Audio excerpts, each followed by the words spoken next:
गरीब माँ पर काली बेटी बनी बोझ। मुबारक हो, आपको लड़की हुई है। ये लीजिए आपकी बच्ची। हे भगवान, ये क्या? एक तो मुझे लड़की हुई है, ऊपर से इसका रंग कितना काला है। अगर माँ जी ये इन्होंने इसे देख लिया तो न जाने क्या होगा। सुजाता मन ही मन ये सब सोच रही होती है कि तभी वहां उसका पति अनुराग आता है।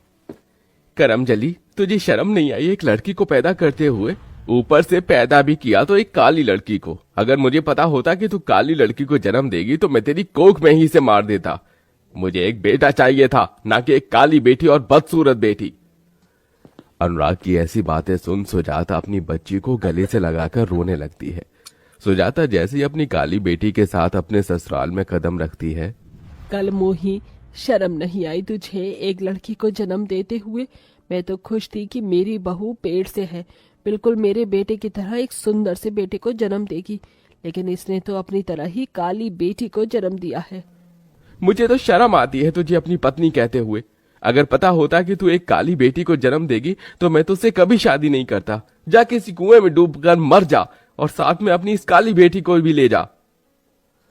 एक माँ सब कुछ बर्दाश्त कर सकती है, लेकिन कभी भी अपने बच्चे के खिलाफ कुछ गलत बर्दाश्त नहीं कर सकती। अपनी सास और पति से अपने बच्चे के लिए इतना सब कुछ सुन सुजाता के दिल पर जो बीत रही थी उसके बारे में तो कोई अंदाजा भी नहीं लगा सकता था। अनुराग को शुरू से ही एक बेटा की चाहत थी, लेकिन अपनी पत्नी को एक काली बेटी को जन्म देने की वजह से अनुराग अब सुजाता से नफरत करने लगता है। इसलिए अनुराग अब गांव की एक गोरी लड़की से शादी कर लेता है। ये आपने क्या किया? मेरे होते हुए आपने दूसरी शादी कैसे कर ली? अब मेरा और मेरी बच्ची का क्या होगा? आप ऐसा कैसे कर सकते हो? तुझे क्या लगता था कि मैं तेरे और तेरी इस काली बेटी के साथ जिंदगी भर रहकर अपनी पूरी जिंदगी बर्बाद करूंगा? इसलिए मैंने किरण से शादी कर ली है। मुझे पूरा भरोसा है कि किरण एक बेटे को ही जन्म देगी, इसलिए मैं किरण के साथ हमेशा हमेशा के लिए ये गांव छोड़कर जा रहा हूं। अनुराग दूसरी शादी कर हमेशा हमेशा के लिए गांव छोड़कर चला जाता है। अनुराग के जाने की वजह से अब घर की सारी जिम्मेदारियां सुजाता पर आ गई थी, इसलिए अब सुजाता मेहनत मजदूरी करके घर में सबका गुजारा चलाती है। मिल गया तुझे चैन, पड़ गई तेरे कलेजे को ठंडक। अगर तू इस काली बेटी की जगह एक बेटे को जन्म देती तो मेरा बेटा मुझे कभी छोड़कर नहीं जाता। कलावती के ताने सुजाता के दिल पर किसी तीर की तरह लगने का वार करते थे, लेकिन सुजाता सिर्फ अपनी बच्ची के लिए सब कुछ बर्दाश्त करके हमेशा चुप रहती है। ऐसे ही समय बीतता रहता है और सुजाता की बेटी पूरे 6 साल की हो जाती है। माँ, आप कहाँ गई थी? मैं कब से आपका इंतजार कर रही थी। बेटा, आज काम करते हुए फैक्ट्री में मेरे पैर में चोट लग गई थी, इसीलिए आने में देरी हो गई। तू भले ही दुनिया की नजरों में सरस्वती बनने का ढोंग कर ले, लेकिन तेरी सारी सच्चाई मैं जानती हूँ। तू आज इस चोट की वजह से लेट नहीं हुई है, बल्कि तू तो किसी के साथ अपना मुंह काला कर रही थी। माँ जी, आप होश में तो हैं क्या? क्या क्या बोले जा रही हैं? आपको शर्म नहीं आती अपनी बहू पर ऐसे लांछन लगाते हुए? मेरे सामने ये ढोंग करने की जरूरत नहीं है। तेरे इस चरित्रहीन हरकतों की वजह से ही मेरा बेटा तुझे छोड़कर हमेशा हमेशा के लिए शहर चला गया।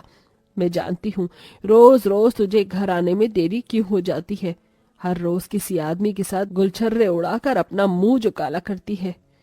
हे भगवान, ऐसे शब्द सुनने से पहले तूने मुझे अपने पास क्यों नहीं बुला लिया? ये काली बेटी तो मेरी जिंदगी में बोझ बन गई है। जब से ये पैदा हुई है तब से मुझे क्या क्या नहीं सहना पड़ रहा। सुजाता का जिंदगी का हर एक दिन उसके लिए किसी मौत से बढ़कर था, लेकिन अपनी बेटी की शक्ल देख देख कर सुजाता हार नहीं मानती और दिन रात मेहनत करके अपनी बेटी को पढ़ाती है। ऐसे ही समय गुजरता है और अब काजल बड़ी हो जाती है। माँ, देखो, मैंने पूरे कॉलेज में टॉप किया है। मैं जानती ही थी कि मेरी काजल ही पूरे कॉलेज में टॉप करेगी। अब आप देखना कि मुझे किसी बड़ी कंपनी में नौकरी मिलेगी और फिर आप, मैं और दादी इस छोटे से घर को छोड़कर एक बड़े से घर में रहेंगे। बस बस, ये झूठे सपने दिखाने की कोई जरूरत नहीं है। तो जैसी काली बदसूरत को कोई अपनी कंपनी में नौकरी तो देना दूर, कंपनी के आसपास भी भटकने भी नहीं देगा। सुजाता, मेरी मान तो अपनी इस काली बदसूरत बेटी की शादी कर दे। मुझे तो इसकी शादी होना भी नामुमकिन सा लगता है। इसकी इस काली भयानक शक्ल को देखकर तो कोई भी इसे अपनी बहू नहीं बनाना चाहेगा।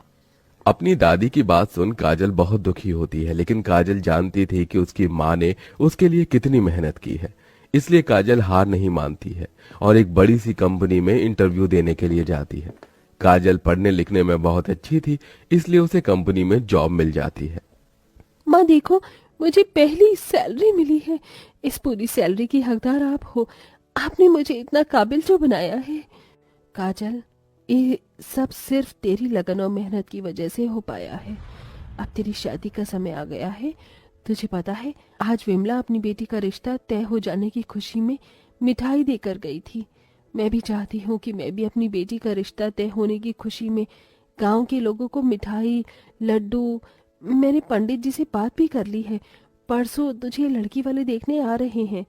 माँ, मुझे बहुत डर लग रहा है। क्या वो लोग मुझे पसंद करेंगे? मेरी बेटी बहुत काबिल है। मुझे यकीन है कि वो तुझे जरूर पसंद करेंगे। अपनी माँ की बात सुन काजल को सुकून मिलता है। ऐसे ही 2 दिन गुजर जाते हैं और आज लड़के वाले काजल को देखने के लिए आते हैं। देखिए, मेरे बेटे के लिए एक से एक लड़कियों के रिश्ते आते हैं, लेकिन पंडित जी के कहने पर हम आपकी बेटी को देखने आए हैं। आपकी बेटी के काले होते हुए भी हम उसे अपने घर की बहू बनाने के लिए तैयार हैं, लेकिन दहेज में हमें 20 लाख रुपए चाहिए। भाई साहब, हम लोग दहेज में 20 लाख रुपए दे सके, इतनी तो हमारी हैसियत नहीं। तो बहन जी, ये रिश्ता भी नहीं हो सकता। मैंने तो पहले ही कह दिया था कि इसका रिश्ता हो पाना बहुत मुश्किल है। इसकी काली शक्ल देखकर कौन इसे अपने घर की बहू बनाना चाहेगा। इससे अच्छा तो इसे जहर देकर मार देती, वही तेरे लिए सही था। अपनी दादी की बात सुन काजल की आंखों में आंसू आ जाते हैं और वो भागते हुए अपने गांव की नदी किनारे चली जाती है और वहां जोर जोर से रोने लगती है। काजल के रोने की आवाज सुन वहां पर एक अंशुमन नाम का लड़का आता है। अरे, आप ऐसे ही रो क्यों रही हैं? तुमसे मतलब? ठीक है, अगर आपको नहीं बताना तो कोई बात नहीं, लेकिन इतना गुस्सा मत कीजिए। ये लीजिए रुमाल, इससे अपने आंसू साफ कर लीजिए। अंशुमन काजल को रुमाल देकर वहां से चला जाता है और पेड़ के पीछे छुपकर काजल को देखने लगता है। ऐसे ही समय गुजरता रहता है और आज फिर एक बार काजल को देखने के लिए रिश्ते वाले आते हैं। अगर हमें पता होता कि आपकी बेटी ने इतनी काली है और बदसूरत है तो हम कभी भी यहाँ नहीं आते। हे भगवान, अब मैं क्या करूं? मेरी बेटी के काले रंग की वजह से इसका कहीं पर भी रिश्ता नहीं हो पा रहा है। ये जब से पैदा हुई है तब से मेरे ऊपर बोझ बन गई है। न जाने कब इसकी शादी होगी। जो भी रिश्ते वाले काजल को देखने के लिए आते हैं तो उसके काले रंग की वजह से शादी से इनकार कर देते हैं, या तो इतना दहेज मांगते हैं जो सुजाता की हैसियत से बाहर था। इसलिए अब बेचारी सुजाता बूढ़ी उम्र में भी मेहनत मजदूरी करके पैसे जोड़ना शुरू कर देती है। माँ, आपको मेरी शादी के लिए इस उम्र में भी कितना काम करना पड़ रहा है। आपके हाथों में कितने छाले आ गए हैं। अपनी माँ को इतनी मेहनत करता देख काजल से रहा नहीं जाता, इसलिए अब काजल भी ऑफिस के साथ साथ गांव में अपनी माँ से छुपकर बच्चों को ट्यूशन पढ़ाना शुरू कर देती है। और अब काजल भी अपनी माँ की तरह धीरे धीरे पैसे जोड़ती है। अरे यार, 9 बज गए हैं और ये अभी तक आई नहीं। अंशुमन ने जब से काजल को देखा था तब से अंशुमन काजल को पसंद करने लगा था। अंशुमन को काजल के काले रंग से कोई भी दिक्कत नहीं थी, वो तो अब उसे बेपनाह मोहब्बत करने लगा था। पापा, आपने सोच भी कैसे लिया? मैं इस काली कल मुही से शादी करने के लिए तैयार हो जाऊंगा। चलिए यहाँ से। आज फिर एक बार और काजल के काले रंग की वजह से उसका रिश्ता नहीं हो पाता। काजल अब इन सब चीजों को और बर्दाश्त नहीं कर पाती, इसलिए गांव की नदी किनारे जाकर काजल नदी में खुद की आत्महत्या करने ही वाली होती है कि तभी वहां अंशुमन आता है और काजल को ये सब करने से रोकता है। तुम पागल तो नहीं हो गई हो? हाँ, अगर मेरी जगह कोई होता तो वो तो कब का आत्महत्या कर चुका होता। अंशुमन के पूछने पर काजल उसे सभी चीज बताती है, जिसे सुन अंशुमन वहां से चला जाता है और अगले दिन अपने माता पिता के साथ सीधा काजल के घर आता है। मैं जानता हूँ तुम मुझे यहाँ देखकर बहुत हैरान हो। काजल, मैं तुमसे बहुत प्यार करता हूँ और जब से मैंने तुम्हें देखा तुम्हें चाहने लगा हूँ। मैं तुम्हारे साथ शादी करके अपनी पूरी जिंदगी तुम्हारे साथ बिताना चाहता हूँ। अंशुमन की बात सुन काजल की आंखों में आंसू आ जाते हैं, जिसके बाद काजल इस रिश्ते के लिए हाँ कर देती है और कुछ दिनों में अंशुमन और काजल की शादी हो जाती है। अंशुमन सुजाता से 1 रुपया भी दहेज में नहीं लेता है। बेटा, तुमने मेरे सीने के बोझ को हमेशा हमेशा के लिए खत्म कर दिया। मैं कभी सपने में भी नहीं सोच सकती थी कि मेरी बेटी को इतना प्यार करने वाला जीवन साथी मिलेगा। काजल नम आंखों से उसे अपनी माँ से विदा लेती है और अंशुमन के साथ एक नई जिंदगी शुरू करती है। शादी के बाद भी काजल जॉब करना नहीं छोड़ती और दिन रात मेहनत करते इतने पैसे जोड़ती है कि वो अब अपनी माँ और दादी को तोहफे में एक बड़ा सा घर देती है। अपनी पोती की इतनी तरक्की देख कलावती को भी अपनी गलती का एहसास हो जाता है।